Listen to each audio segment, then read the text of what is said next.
হঠাৎ করে একটা গায়েবী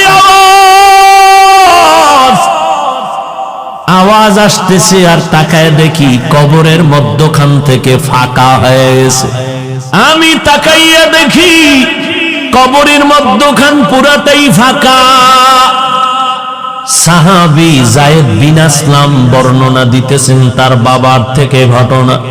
এক আল্লাহর বান্দা একটা শিশু বাচ্চা কাঁধের মধ্যে নিয়ে বড় আদর করতেছে। খলিফাতুল মুসলিমিন ওমরের নজর পড়ে গেল। ওমর ডাক দিয়া কয়, বাবা শুনিন, এই বাচ্চাটাকে যাতে যারে এত আদর করেন বলে আমার সন্তান, এত আদর কেন করেন? ওমরে ফারুক বসে আছেন মসনদের ভেতরে, খেলাফতের আদালতে। হঠাৎ তাকায় দেখেন এক আল্লাহর বান্দা একটা শিশু বাচ্চা কাঁধের মধ্যে নিয়ে বড় আদর করতেছে। খলিফাতুল মুসলিমিন ওমরের নজর পড়ে গেল। ওমর ডাক দিয়া কয়, বাবা শুনিন, এই বাচ্চাটাকে যাতে যারে এত আদর করেন বলে আমার সন্তান, এত আদর কেন করেন? এটা তো স্বাভাবিক আদরের থেকেও বেশি হয়ে গেল।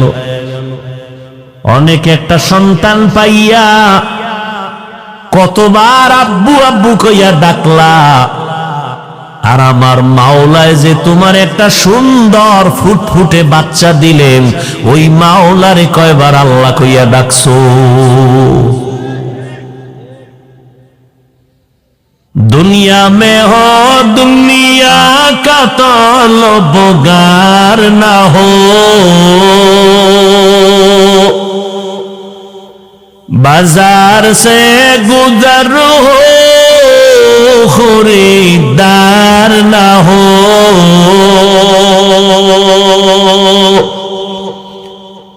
दुनिया में हो दुनिया का तलबगार ना हो, बाजार से गुजर हो खरीदार ना हो।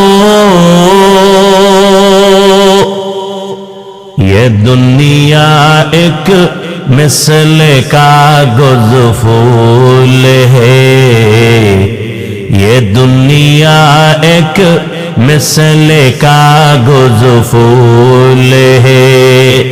जिंदगी में बंदगी तू कर नहीं, जिंदगी में बंदगी तू कर नहीं, जिंदगी बे बंदगी शर्मिंदा है, जिंदगी बे बंदगी शर्मिंदा है। এরে আল্লাহর গোলাম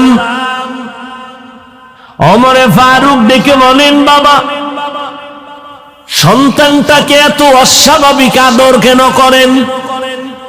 আল্লাহর বান্দা বলেন, খলিফাতুল মুসলিমিন, এই সন্তানটা আমি পাইতে গিয়া কত